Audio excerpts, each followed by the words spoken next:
ਸਤਿ ਸ਼੍ਰੀ ਅਕਾਲ। ਤੁਸੀਂ ਦੇਖ ਰਹੇ ਹੋ ਪੰਜਾਬ ਨੀਲ ਯੂਐਸਏ ਟੀਵੀ। ਮੈਂ ਬਰੁਣ ਕੌਰ ਮਾਨ। ਖਬਰਾਂ ਦੀ ਬ੍ਰਿਟਨ ਵਿੱਚ ਤੁਹਾਡਾ ਸਵਾਗਤ ਹੈ। ਪੇਸ਼ ਨੇ ਪਹਿਲਾਂ ਚੋਣਵੀਆਂ ਖਬਰਾਂ। ਸਾਨ ਫਰਾਂਸਿਸਕੋ ਅੰਤਰਰਾਸ਼ਟਰੀ ਹਵਾਈ ਅੱਡੇ ਤੇ ਹਮਲੇ ਵਿੱਚ 3 ਯਾਤਰੀ ਜ਼ਖਮੀ। ਕੇਪ ਹੈਨਲੋਪੇਨ ਸਟੇਟ ਪਾਰਕ ਨੇੜੇ ਸਾਈਕਲ ਤੋਂ ਉਤਰਦੇ ਸਮੇਂ ਡਿੱਗੇ ਰਾਸ਼ਟਰਪਤੀ ਜੋ ਬਾਈਡਨ। 31 ਅਗਸਤ ਤੱਕ ਆਨਲਾਈਨ ਪੜ੍ਹਨ ਵਾਲੇ ਵਿਦੇਸ਼ੀ ਵਿਦਿਆਰਥੀਆਂ ਨੂੰ ਮਿਲੇਗਾ ਕੈਨੇਡਾ ਦਾ ਓਪਨ ਵਰਕ ਪਰਮਿਟ। ਦੁਆਬਾ ਦੇ ਲੋਕਾਂ ਲਈ ਅਹਿਮ ਖਬਰ। ਕੈਨੇਡਾ ਸਰਕਾਰ ਨੇ ਜਲੰਧਰ ਵਿੱਚ ਦਿੱਤੀ ਪਾਸਪੋਰਟ ਜਮ੍ਹਾਂ ਕਰਵਾਉਣ ਦੀ ਸਹੂਲਤ। ਚੰਡੀਗੜ੍ਹ ਲੇ ਫਲਾਈਟ ਰੱਦ ਹੋਣ ਤੇ ਮੁਸਾਫਰਾਂ ਦਾ ਹੰਗਾਮਾ। ਖਰਾਬ ਮੌਸਮ ਕਾਰਨ ਲਿਆ ਗਿਆ ਫੈਸਲਾ। ਅਮਰੀਕਾ ਵਿੱਚ 6 ਮਹੀਨਿਆਂ ਤੋਂ ਛੋਟੇ ਬੱਚਿਆਂ ਲਈ ਕੋਵਿਡ ਵੈਕਸੀਨ ਨੂੰ ਮਨਜ਼ੂਰੀ। ਰਾਸ਼ਟਰਪਤੀ ਬਾਈਡਨ ਨੇ ਫੈਸਲੇ ਦਾ ਕੀਤਾ ਸਵਾਗਤ। ਤੇ ਹੁਣ ਇਹਨਾਂ ਖਬਰਾਂ ਦਾ ਵਿਸਥਾਰ।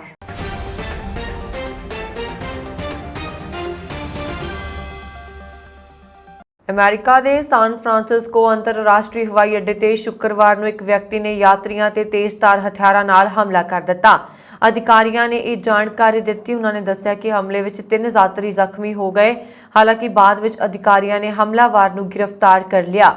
ਪੁਲਿਸ ਨੇ ਕਿਹਾ ਦੋਸ਼ੀ ਨੇ ਸ਼ਾਮ 6 ਵਜੇ ਦੇ ਕਰੀਬ ਹਵਾਈ ਅੱਡੇ ਦੇ ਅੰਤਰਰਾਸ਼ਟਰੀ ਟਰਮੀਨਲ ਵਿੱਚ ਪ੍ਰਵੇਸ਼ ਕੀਤਾ ਤੇ ਡਿਪਾਰਚਰ ਟਰਮੀਨਲ ਵਿੱਚ ਚਾਰੇ ਪਾਸੇ ਘੁੰਮਦੇ ਹੋਏ ਅਚਾਨਕ ਇੱਕ ਤੇਜ਼ਧਾਰ ਹਥਿਆਰ ਨਾਲ 3 ਲੋਕਾਂ ਤੇ ਹਮਲਾ ਕਰ ਦਿੱਤਾ। ਹਵਾਈ ਅੱਡੇ ਤੇ ਤਾਇਨਾਤ ਪ੍ਰਬੰਧਕ ਰਸੇਲ ਮੈਕ ਨੇ ਸਾਨ ਫਰਾਂਸਿਸਕੋ ਪੁਲਿਸ ਨੂੰ ਦੱਸਿਆ ਕਿ ਜਿਸ ਸਮੇਂ ਯਾਤਰੀਆਂ ਤੇ ਹਮਲਾ ਹੋਇਆ ਉਸ ਸਮੇਂ ਉਹ ਸੁਰੱਖਿਆ ਜਾਂਚ ਤੋਂ ਪਹਿਲਾਂ ਦੇ ਖੇਤਰ ਵਿੱਚ ਸਨ। ਮੌਕੇ ਤੇ ਪੁੱਜੇ ਪੁਲਿਸ ਅਧਿਕਾਰੀਆਂ ਨੇ ਹਮਲਾਵਰ ਨੂੰ ਗ੍ਰਿਫਤਾਰ ਕਰ ਲਿਆ। ਹਾਲਾਂਕਿ ਉਸ ਦੇ ਨਾਮ ਦਾ ਖੁਲਾਸਾ ਅਜੇ ਤੱਕ ਨਹੀਂ ਕੀਤਾ ਗਿਆ ਹੈ। ਅਧਿਕਾਰੀਆਂ ਮੁਤਾਬਕ ਪੀੜਤਾਂ ਨੂੰ ਮਾਮੂਲੀ ਸੱਟਾਂ ਲੱਗੀਆਂ ਨੇ ਅਤੇ ਯਾਤਰਾ ਤੋਂ ਪਹਿਲਾਂ ਉਹਨਾਂ ਨੂੰ ਮੁੱਢਲੀ ਸਹਾਇਤਾ ਦਿੱਤੀ ਗਈ। ਉਹਨਾਂ ਨੇ ਕਿਹਾ ਕਿ ਘਟਨਾ ਦੇ ਚਲਦੇ ਹਵਾਈ ਅੱਡੇ ਤੋਂ ਕਿਸੇ ਹੋਰ ਉਡਾਣ ਦਾ ਸੰਚਾਲਨ ਪ੍ਰਭਾਵਿਤ ਨਹੀਂ ਹੋਇਆ।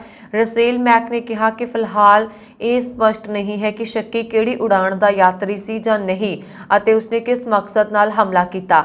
ਹਵਾਈ ਅੱਡੇ ਤੇ ਮੌਜੂਦ KTVU ਟੀਵੀ ਦੇ ਇੱਕ ਪੱਤਰਕਾਰ ਨੇ ਦੱਸਿਆ ਕਿ ਘਟਨਾ ਸਥਾਨ ਤੇ ਤੇਜ਼ਧਾਰ ਹਥਿਆਰ ਹਟਾ ਦਿੱਤਾ ਗਿਆ ਹੈ। ਹਾਲਾਂਕਿ ਹਮਲੇ ਨਾਲ ਜੁੜੀ ਹੋਰ ਜਾਣਕਾਰੀ ਤੁਰੰਤ ਉਪਲਬਧ ਨਹੀਂ ਸੀ। ਰਾਸ਼ਟਰਪਤੀ ਜੋ ਬਾਈਡਨ ਡੈਲਾਵੇਅਰ ਵਿੱਚ ਆਪਣੀ ਬੀਚ ਹਾਊਸ ਨੇੜੇ ਕੇਪ ਹੈਨਲੋਪੇਨ ਸਟੇਟ ਪਾਰਕ ਨੇੜੇ ਸ਼ਨੀਵਾਰ ਨੂੰ ਸਾਈਕਲ ਤੋਂ ਉਤਰਨ ਦੀ ਕੋਸ਼ਿਸ਼ ਕਰਦੇ ਹੋਏ ਡਿੱਗ ਪਏ। ਹਾਲਾਂਕਿ ਉਹਨਾਂ ਦਾ ਕਹਿਣਾ ਹੈ ਕਿ ਉਹਨਾਂ ਨੂੰ ਕੋਈ ਸੱਟ ਨਹੀਂ ਲੱਗੀ ਹੈ। ਘਟਨਾ ਤੋਂ ਤੁਰੰਤ ਬਾਅਦ ਅਮਰੀਕਾ ਸੀਕ੍ਰੇਟ ਸਰਵਿਸ ਏਜੰਟਸ ਨੇ ਰਾਸ਼ਟਰਪਤੀ ਨੂੰ ਉੱਠਣ 'ਚ ਮਦਦ ਕੀਤੀ। ਉਸ ਤੋਂ ਤੁਰੰਤ ਬਾਅਦ ਬਾਈਡਨ ਨੇ ਪੱਤਰਕਾਰਾਂ ਨੂੰ ਕਿਹਾ, ਮੈਂ ਠੀਕ ਹਾਂ। ਉਹਨਾਂ ਨੇ ਕਿਹਾ ਕਿ ਬਸ ਮੇਰਾ ਪੈਰ ਫਸ ਗਿਆ ਸੀ। ਜ਼ਿਕਰਯੋਗ ਹੈ ਕਿ 79 ਸਾਲਾ ਰਾਸ਼ਟਰਪਤੀ ਬਾਈਡਨ ਅਤੇ ਉਹਨਾਂ ਦੀ ਪਤਨੀ ਜਿਲ ਬਾਈਡਨ ਸਵੇਰੇ ਸਾਈਕਲ ਤੇ ਘੁੰਮਣ ਨਿਕਲੇ ਸਨ ਅਤੇ ਆਪਣੇ ਸ਼ੁਭਚਿੰਤਕਾਂ ਨੂੰ ਮਿਲਣ ਲਈ ਜਾ ਰਹੇ ਸਨ। ਹੈਲਮੇਟ ਪਹਿਨੇ ਹੋਏ ਬਾਈਡਨ ਸਾਈਕਲ ਤੋਂ ਉਤਰਨ ਦੀ ਕੋਸ਼ਿਸ਼ ਕਰਦੇ ਹੋਏ ਹੇਠਾਂ ਡਿੱਗ ਗਏ। ਬੀਤੇ 2 ਸਾਲਾਂ ਦੌਰਾਨ ਕੋਵਿਡ ਰੋਕਾਂ ਕਾਰਨ ਵੱਡੀ ਗਿਣਤੀ ਵਿੱਚ ਵਿਦੇਸ਼ੀ ਵਿਦਿਆਰਥੀ ਕੈਨੇਡਾ 'ਚ ਪਹੁੰਚ ਕੇ ਆਪਣੀ ਪੜ੍ਹਾਈ ਸ਼ੁਰੂ ਨਹੀਂ ਕਰ ਸਕੇ ਸਨ।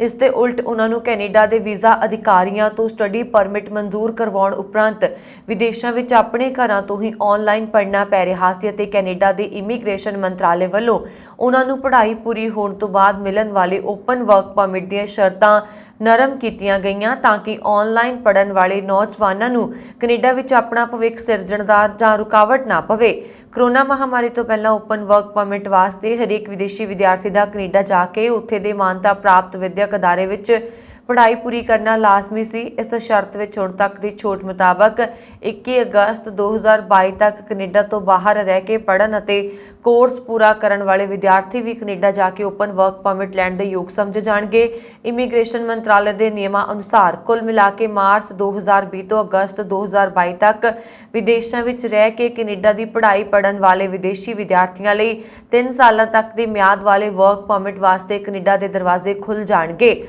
ਓਪਨ ਵਰਕ ਪਰਮਿਟ ਦੇਣ ਦੀ ਇਹ ਹੱਦ ਪਹਿਲਾਂ 31 ਦਸੰਬਰ 2021 ਤੱਕ ਸੀ, ਪਰ ਮਹਾਮਾਰੀ ਦੇ ਹਾਲਾਤ ਨੂੰ ਧਿਆਨ ਵਿੱਚ ਰੱਖਦੇ ਹੋਏ ਇਮੀਗ੍ਰੇਸ਼ਨ ਮੰਤਰੀ ਸੈਨ ਫਰੇਜ਼ਰ ਵੱਲੋਂ ਇਸ ਨੂੰ 31 ਅਗਸਤ 2022 ਤੱਕ ਵਧਾਇਆ ਗਿਆ ਸੀ। ਇਮੀਗ੍ਰੇਸ਼ਨ ਮੰਤਰਾਲੇ ਦੇ ਅੰਕੜਿਆਂ ਅਨੁਸਾਰ ਇਸ ਸਮੇਂ ਕੈਨੇਡਾ ਵਿੱਚ 6 ਲੱਖ ਤੋਂ ਵੱਧ ਵਿਦੇਸ਼ੀ ਵਿਦਿਆਰਥੀ ਮੌਜੂਦ ਨੇ।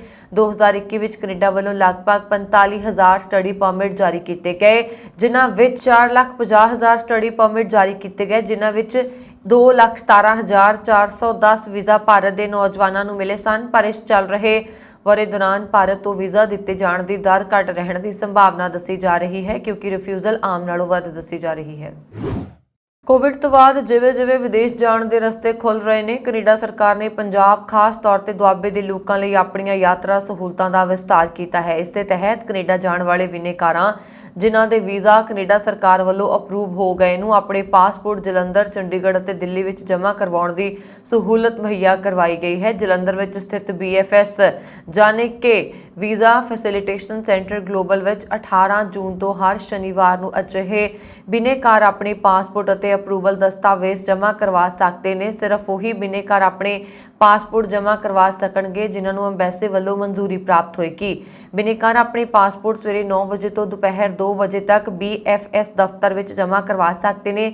ਇਸ ਦੇ ਨਾਲ ਹੀ 2-ਵੇ ਕੋਰੀਅਰ ਸੇਵਾ ਪਹਿਲਾਂ ਵਾਂਗ ਹੀ ਚੱਲਦੀ ਰਹੇਗੀ ਅਤੇ ਬਾਇਓਮੈਟ੍ਰਿਕ ਸੇਵਾ ਸੋਮਵਾਰ ਤੋਂ ਸ਼ੁੱਕਰਵਾਰ ਤੱਕ ਅਪਾਇੰਟਮੈਂਟ ਅਨੁਸਾਰ ਚੱਲਦੀ ਰਹੇਗੀ। ਯੂਰੋਪੀਅਨ ਯੂਨੀਅਨ ਲਈ ਜਾਰੀ ਹੋਣ ਵਾਲਾ ਵੀਜ਼ਾ ਸੈਨਜੇਨ ਲਈ BFS ਸੇਵਾ ਪ੍ਰਦਾਨ ਕਰ ਰਿਹਾ, ਜਿਸ ਵਿੱਚ ਆਸਟਰੀਆ ਅਤੇ ਲਈ ਮੰਗਲਵਾਰ ਅਤੇ ਵੀਰਵਾਰ, ਚੈੱਕ ਗਣਰਾਜ ਲਈ ਸੋਮਵਾਰ ਅਤੇ ਬੁੱਧਵਾਰ, ਫਰਾਂਸ ਲਈ ਮੰਗਲਵਾਰ ਅਤੇ ਵੀਰਵਾਰ, ਨੀਦਰਲੈਂਡ ਲਈ ਸੋਮਵਾਰ ਤੇ ਬੁੱਧਵਾਰ, ਸਲੋਵੇਨੀਆ ਲਈ ਮੰਗਲਵਾਰ ਅਤੇ ਵੀਰਵਾਰ, ਲਗਜ਼ਮਬਰਗ ਲਈ ਮੰਗਲਵਾਰ ਅਤੇ ਵੀਰਵਾਰ ਹੈ। ਲਦਾਖ ਵਿੱਚ ਖਰਾਬ ਮੌਸਮ ਕਾਰਨ ਲੇਹ ਲਈ ਉਡਾਣ ਰੱਦ ਹੋਣ ਕਾਰਨ ਚੰਡੀਗੜ੍ਹ ਦੇ ਅੰਤਰਰਾਸ਼ਟਰੀ ਹਵਾਈ ਅੱਡੇ ਤੇ ਮੁਸਾਫਰਾਂ ਨੇ ਸ਼ਨੀਵਾਰ ਭਾਰੀ ਹੰਗਾਮਾ ਕੀਤਾ। ਏਅਰਲਾਈਨ ਵੱਲੋਂ ਮੁਸਾਫਰਾਂ ਨੂੰ ਖਰਾਬ ਮੌਸਮ ਦਾ ਹਵਾਲਾ ਦਿੰਦੇ ਹੋਏ ਫਲਾਈਟ ਰੱਦ ਕਰਨ ਬਾਰੇ ਸੂਚਿਤ ਕੀਤਾ ਗਿਆ ਸੀ। ਇਸ ਪਿੱਛੋਂ ਮੁਸਾਫਰਾਂ ਨੇ ਵਿਰੋਧ ਕਰਨਾ ਸ਼ੁਰੂ ਕਰ ਦਿੱਤਾ। ਇਸ ਫਲਾਈਟ ਵਿੱਚ 100 ਤੋਂ ਵੱਧ ਮੁਸਾਫਰਾਂ ਨੇ ਸਫ਼ਰ ਕਰਨਾ ਸੀ। ਮੁਸਾਫਰਾਂ ਦੇ ਹੰਗਾਮੇ ਤੋਂ ਬਾਅਦ ਹਵਾਈ ਅੱਡੇ ਤੇ ਤਾਇਨਾਤ ਸੁਰੱਖਿਆ ਮੁਲਾਜ਼ਮ ਅਤੇ ਏਅਰਲਾਈਨ ਦੇ ਅਧਿਕਾਰੀ ਉਹਨਾਂ ਨੂੰ ਸ਼ਾਂਤ ਕਰਨ ਲਈ ਮੌਕੇ ਤੇ ਪਹੁੰਚ ਗਏ। ਉਹਨਾਂ ਮੁਸਾਫਰਾਂ ਨੂੰ ਭਰੋਸਾ ਦਿਵਾਇਆ, ਜਿਸ ਤੋਂ ਬਾਅਦ ਮਾਮਲਾ ਸੁਲਝ ਗਿਆ। ਅਧਿਕਾਰੀਆਂ ਦਾ ਕਹਿਣਾ ਸੀ ਕਿ ਖਰਾਬ ਮੌਸਮ ਵਿੱਚ ਫਲਾਈਟ ਟੇਕ ਆਫ ਨਹੀਂ ਹੋ ਸਕਦੀ। ਉਡਾਨ ਮੁਸਾਫਰਾਂ ਦੀ ਸੁਰੱਖਿਆ ਨੂੰ ਰੱਖ ਕੇ ਚਲਾਈ ਜਾਂਦੀ ਹੈ। ਜਾਣਕਾਰੀ ਮੁਤਾਬਕ ਏਅਰ ਇੰਡੀਆ ਦੇ AI 458 ਨੇ ਸਵੇਰੇ 10:15 ਤੇ ਲੇਹ ਲਈ ਉਡਾਣ ਭਰਨੀ ਸੀ। ਲੇਹ ਵਿੱਚ ਖਰਾਬ ਮੌਸਮ ਕਾਰਨ ਫਲਾਈਟ ਨੂੰ ਰੱਦ ਕਰਨਾ ਪਿਆ। ਅਮਰੀਕਾ ਦੇ ਸਿਹਤ ਅਧਿਕਾਰੀਆਂ ਨੇ ਸ਼ਨੀਵਾਰ ਨੂੰ 5 ਸਾਲ ਅਤੇ ਇਸ ਤੋਂ ਘੱਟ ਉਮਰ ਦੇ ਬੱਚਿਆਂ ਲਈ ਫਾਈਜ਼ਰ ਅਤੇ ਮੋਡਰਨਾ ਕੋਵਿਡ-19 ਟੀਕਿਆਂ ਨੂੰ ਮਨਜ਼ੂਰੀ ਦੇ ਦਿੱਤੀ। ਰਾਸ਼ਟਰਪਤੀ ਜੋ ਬਾਈਡਨ ਨੇ ਇਸ ਫੈਸਲੇ ਦਾ ਵਾਇਰਸ ਵਿਰੁੱਧ ਲੜਾਈ ਵਿੱਚ ਇੱਕ ਸ਼ਾਨਦਾਰ ਕਦਮ ਵਜੋਂ ਸਵਾਗਤ ਕੀਤਾ। ਇਸ ਤਰ੍ਹਾਂ ਸੰਯੁਕਤ ਰਾਜ ਅਮਰੀਕਾ 6 ਮਹੀਨੇ ਤੋਂ ਘੱਟ ਉਮਰ ਦੇ ਬੱਚਿਆਂ ਲਈ ਤਥਾਕਥਿਤ mRNA ਵੈਕਸੀਨ ਦੀ ਵਰਤੋਂ ਨੂੰ ਮਨਜ਼ੂਰੀ ਦੇਣ ਵਾਲਾ ਪਹਿਲਾ ਦੇਸ਼ ਬਣ ਗਿਆ। US food and drug administration ਨੇ ਸ਼ੁੱਕਰਵਾਰ ਨੂੰ ਛੋਟੇ ਬੱਚਿਆਂ ਲਈ ਉਹਨਾਂ ਦੀ ਐਮਰਜੈਂਸੀ ਵਰਤੋਂ ਨੂੰ ਅਧਿਕਾਰਤ ਕੀਤਾ ਸੀ, ਜਿਨ੍ਹਾਂ ਨੂੰ ਪਹਿਲਾਂ ਵੈਕਸੀਨ ਲੈਣ ਲਈ ਘੱਟੋ-ਘੱਟ 5 ਸਾਲ ਦਾ ਹੋਣਾ ਚਾਹੀਦਾ ਸੀ। ਪਰ ਟੀਕਿਆਂ ਨੂੰ ਦੇਸ਼ ਦੀ ਪ੍ਰਮੁੱਖ ਜਨਤਕ ਸਿਹਤ agency US Center for Disease Control and Prevention ਤੋਂ ਹੋਰ ਮਨਜ਼ੂਰੀ ਦੀ ਲੋੜ ਸੀ ਅਤੇ ਉਹਨਾਂ ਨੂੰ ਸ਼ਨੀਵਾਰ ਨੂੰ ਇਹ ਮਨਜ਼ੂਰੀ ਮਿਲੀ। CDC ਦੇ ਨਿਰਦੇਸ਼ਕ ਰੋਸ਼ੇਲ ਵਾਲੈਂਸਕੀ ਨੇ ਸ਼ਨੀਵਾਰ ਨੂੰ ਇੱਕ ਬਿਆਨ ਵਿੱਚ ਕਿਹਾ ਕਿ ਅਸੀਂ ਜਾਣਦੇ ਹਾਂ ਕਿ ਲੱਖਾਂ ਮਾਪੇ ਅਤੇ ਦੇਖਭਾਲ ਕਰਨ ਵਾਲੇ ਆਪਣੇ ਛੋਟੇ ਬੱਚਿਆਂ ਦਾ ਟੀਕਾਕਰਨ ਕਰਵਾਉਣ ਲਈ ਉਤਸੁਕ ਨੇ ਅਤੇ ਅੱਜ ਦੇ ਫੈਸਲੇ ਨਾਲ ਉਹ ਅਜਿਹਾ ਕਰ ਸਕਦੇ ਨੇ। FDA ਤੋਂ ਹਰੀ ਝੰਡੀ ਮਿਲਣ ਤੋਂ ਬਾਅਦ US ਸਰਕਾਰ ਨੇ ਦੇਸ਼ ਭਰ ਵਿੱਚ ਟੀਕੇ ਦੀਆਂ ਲੱਖਾਂ ਖੁਰਾਕਾਂ ਵੰਡਣੀਆਂ ਸ਼ੁਰੂ ਕਰ ਦਿੱਤੀਆਂ।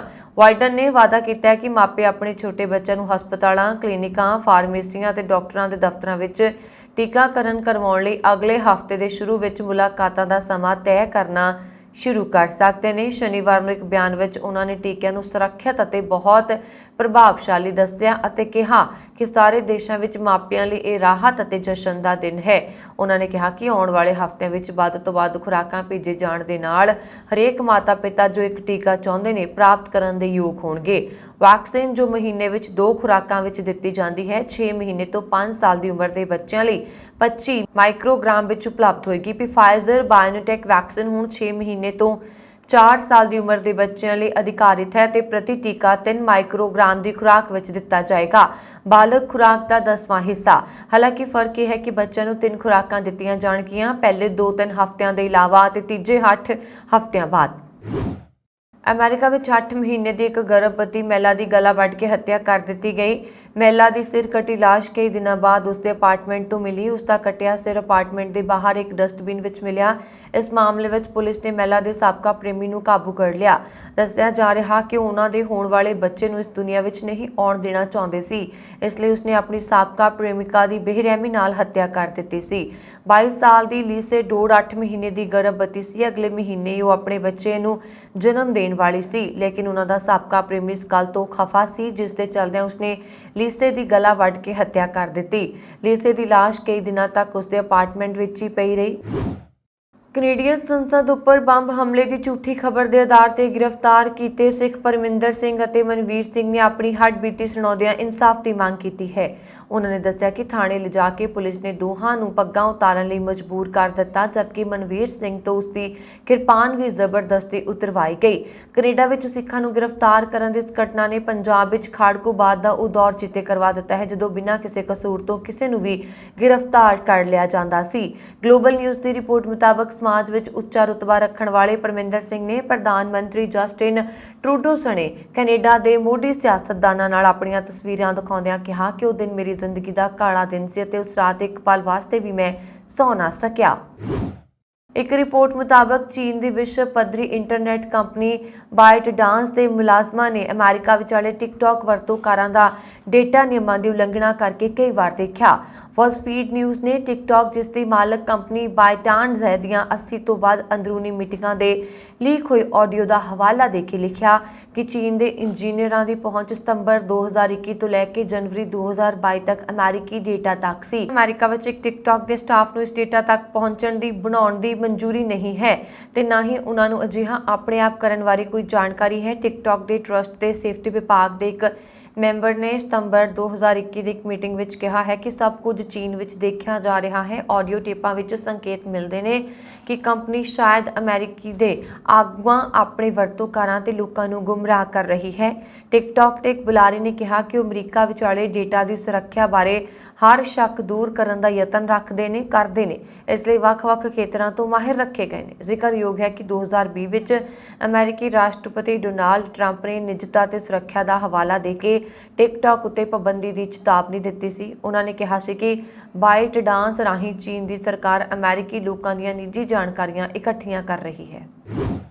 कनेडा की मुख्य जन सेहत अधिकारी थेरेसा टैम ने देश में शुक्रवार तक मॉन्की पॉक्स के कुल 168 केसां की पुष्टि की है। सिन्हुआ न्यूज़ एजेंसी अनुसार एक सेहत सम्मेलन में उन्होंने कहा कि पुष्टि किए केस कौमी पद्धर ते सामने आए ने, जिन्हां विच ब्रिटिश कोलंबिया तो 2, अल्बर्टा तो 4, ओंटारियो 21 ते क्यूबैक तो 141 मामले शामिल ने। टॉम ने कहा कि लोगों को इस बारे जागरूक कर रहे हैं कि वायरस किवें फैलता है। उन्होंने कहा कि मॉन्की पॉक्स के वध रहे केसां की स्थिति पर लगातार नज़र रख रहे हैं, जिस विच सूबियां विच चल रही टीकाकरण मुहिम भी शामिल है। कनेडा की जन सेहत एजेंसी की रिपोर्ट अनुसार ये सारे केस पुरुषों नाल संबंधित ने ते वायरस तो पीड़ित व्यक्तियों की उम्र 20 तो 69 साल के विचकार है। सिटी ऑफ कैलगरी ने पिछले दिनों तो बारिश के पानी नाल शहर में बनी हड़ां की स्थिति को देखदਿਆਂ जो एमरजेंसी लगाई सी रद्द कर दी है। हालांकि कैलागरी में अज भी कुछ मीह पैण की संभावना है। कैलागरी सिटी को भरोसा है कि दूजे मौसम प्रणाली तो खतरा खत्म हो गया। शहर में सिटी के कर्मचारियों वालों फ्लड बैरियरां नूं खत्म करना शुरू कर दिता। उन्होंने दस्सिया कि हालांकि हड़ां का खतरा घट गया है, पानी का पद्धर अजे भी उच्चा है। कैलगरी वासियों को सलाह दी है कि इस समय दौरान नदियों तो दूर रहन अते बो अते एल्बो नदियों के नाल ग्लेनोमोर रिजरवायर अते बोटिंग अते होर सारियां वाटरक्राफ्ट गतिविधियों तो चौकस रहन। 22 मई तो शुरू हुई श्री हेमकुंड साहिब की यात्रा के पहले दिन ताज़ा बर्फबारी हुई। लगभग 11:30 बजे अचानक गुरुद्वारा श्री हेमकुंड साहिब विखे बदलवाई हुई। अचानक बर्फ पैण लग पई। गुरुद्वारा साहिब विखे पहुंचदियां हज़ारां की गिणती में संगतां ने इस बर्फबारी का आनंद लैंदियां पवित्र सरोवर में इशनान किए ते गुरु गोबिंद सिंह जी के तप स्थान के दर्शन किए। लगभग 12:30 बजे समाप्ति होने तो बाद मैनेजर गुरनाम सिंह ने संगतां नूं गुरुद्वारा श्री गोबिंद धाम विखे जाण की अपील की ते संगतां ने बर्फबारी के दौरान ही उत्थों चाले पा दिते ते देर शाम तक गुरुद्वारा श्री गोबिंद धाम विखे पुज्जियां, जिथे मैनेजर बलविंदर सिंह ने संगतां दे रहण का प्रबंध किया। उन्होंने दस्सिया कि बरसात का मौसम होने करके हज़ारां की गिणती में पुज्जियां संगतां की रिहाइश नूं लैके प्रबंध करने विच भारी मुश्किलों का सामना करना पै रहा। उन्होंने दस्सिया कि हुण तक 1 लाख तो वध संगतां श्री हेमकुंड साहिब के दर्शन कर चुकियां ने। गुरुद्वारा श्री हेमकुंड साहिब मैनेजमेंट ट्रस्ट उत्तराखंड के उप प्रधान ने दस्सिया है कि पिछले 2 सालों दौरान कोरोना महामारी होने कारण जिथे यात्रा विघन पिया, उत्थे इस साल वड्डी गिणती में संगतां हेमकुंड साहिब के दर्शनां लई उमड़ियां ने। भारत की केंद्र सरकार वालों मंगलवार नूं फौज विच भर्ती की अग्निपथ योजना ते कीते गए ऐलान ते देश भर विच नौजवान हंगामा कर रहे हैं। योजना मुताबक नौजवानों नूं फौज विच 4 साल लई भर्ती किया जाएगा। ਜਿਨ੍ਹਾਂ ਨੂੰ ਅਗਨੀਵੀਰ ਕਿਹਾ ਜਾਏਗਾ। ਇਸ ਯੋਜਨਾ ਤਹਿਤ ਭਰਤੀ ਕੀਤੇ ਗਏ 25% ਨੌਜਵਾਨਾਂ ਨੂੰ 4 ਸਾਲ ਬਾਅਦ ਭਾਰਤੀ ਫੌਜ ਵਿੱਚ ਜਾਣ ਦਾ ਮੌਕਾ ਮਿਲੇਗਾ, ਜਦੋਂ ਕਿ ਬਾਕੀ ਅਗਨੀਵੀਰਾਂ ਨੂੰ ਨੌਕਰੀ ਛੱਡਣੀ ਪਏਗੀ। ਇਸ ਯੋਜਨਾ ਦੇ ਐਲਾਨ ਤੋਂ ਬਾਅਦ ਦੇਸ਼ ਦੇ ਕਈ ਹਿੱਸਿਆਂ ਵਿੱਚ ਵਿਦਿਆਰਥੀ ਇਸ ਦਾ ਵਿਰੋਧ ਕਰ ਰਹੇ ਨੇ। ਅਮਰੀਕਾ ਵਰਗੇ ਵਿਕਸਿਤ ਦੇਸ਼ ਵਿੱਚ ਅਜਿਹੀ ਯੋਜਨਾ ਪਹਿਲਾਂ ਤੋਂ ਲਾਗੂ ਹੈ। ਇੱਕ ਮੀਡੀਆ ਰਿਪੋਰਟ ਮੁਤਾਬਕ ਅਮਰੀਕੀ ਫੌਜ ਨੇ ਇਸ ਸਾਲ ਫਰਵਰੀ ਵਿੱਚ 2 ਸਾਲ ਲਈ ਫੌਜ ਵਿੱਚ ਭਰਤੀ ਹੋਣ ਦਾ ਬਦਲ ਲਿਆਂਦਾ। ਇਸ ਸਕੀਮ ਤਹਿਤ ਬੇਸਿਕ ਅਤੇ ਐਡਵਾਂਸਡ ਟ੍ਰੇਨਿੰਗ ਤੋਂ ਬਾਅਦ ਉਹਨਾਂ ਨੂੰ ਕੇਵਲ 2 ਸਾਲ ਤੱਕ ਐਕਟਿਵ ਡਿਊਟੀ ਤੇ ਰਹਿਣਾ ਪਏਗਾ। ਉੱਥੋਂ ਦੀ ਸਰਕਾਰ ਦਾ ਮੰਨਣਾ ਹੈ ਕਿ ਇਸ ਨਾਲ ਉਹਨਾਂ ਲੋਕਾਂ ਨੂੰ ਮਦਦ ਮਿਲੇਗੀ ਜੋ ਲੰਬੇ ਸਮੇਂ ਲਈ ਨੌਕਰੀ ਨਹੀਂ ਕਰਨਾ ਚਾਹੁੰਦੇ। ਅਮਰੀਕਾ ਦੀ ਇਸ ਨਵੀਂ ਥੋੜ ਸਮੇਂ ਵਿੱਚ ਫੌਜ ਭਰਤੀ ਯੋਜਨਾ ਦੇ ਤਹਿਤ 2 ਸਾਲ ਦੀ ਐਕਟਿਵ ਡਿਊਟੀ ਤੋਂ ਬਾਅਦ ਆਰਮੀ ਰਿਜ਼ਰਵ ਵਿੱਚ 2 ਸਾਲ ਦੀ ਵਾਧੂ ਸੇਵਾ ਦੇਣੀ ਪਏਗੀ। ਭਾਰਤ ਵਾਂਗ ਦੁਨੀਆ 'ਚ ਘੱਟੋ-ਘੱਟ 30 ਅਜਿਹੇ ਦੇਸ਼ ਨੇ ਜਿੱਥੇ ਫੌਜ ਵਿੱਚ ਥੋੜੇ ਸਮੇਂ ਲਈ ਭਰਤੀ ਹੁੰਦੀ ਹੈ, ਪਰ ਇੱਥੇ ਖਾਸ ਗੱਲ ਇਹ ਹੈ ਕਿ ਇਹਨਾਂ ਦੇਸ਼ਾਂ ਵਿੱਚ ਨੌਕਰੀ ਕਰਨੀ ਲਾਜ਼ਮੀ ਹੈ ਅਤੇ ਇਸ ਲਈ ਕਾਨੂੰਨ ਵੀ ਬਣਾਇਆ ਗਿਆ ਹੈ।